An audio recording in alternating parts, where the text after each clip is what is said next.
Top three things in my notebook this morning. Number one, the U.S. dollar. Number two, Japan. And number three, the U.K. First on the U.S. dollar, it bounced yesterday, but again, it bounced off its year-to-date lows. So again, that's not going to do a whole heck of a lot of anything for anyone. At the end of the day, the dollar would need to see some serious follow-through from here, i.e. put together a couple weeks to the upside, never mind breaking out above its trend line, which it's nowhere near right now. But again, down dollar is not a good thing. What it does is perpetuate inflation, and inflation, as all of you know, slows real inflation-adjusted economic growth.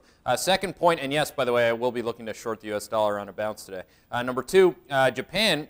Japan just look at the pin action in the pachinko parlor. I mean, if you haven't been to Japan, obviously you can't play U.S. casino-style Federal Reserve stuff, but you can play pachinko. I mean, if you want to play some serious pachinko, you need to get out there and start whipping around in some yens and start firing yourself up with some Nikkei.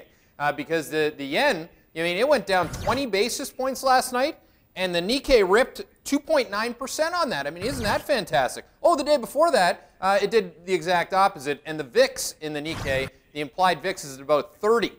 So again, pachinko parlor economics, congratulations. Isn't that just fantastic? UK, finally, is one of the few countries out there, next to New Zealand and a few others, that are doing the right thing by their people. In other words, protecting the purchasing power of their people via a strong currency. And the currency in New Zealand is called the Kiwi, by the way. But the pound in the UK continues to drive consumption growth. You saw retail sales growth up 4.3% year over year in January. Now, for those of you on the call that are from the UK, or in Canada for that matter, you will note that you also had some pretty nasty weather too, but retail sales were fine.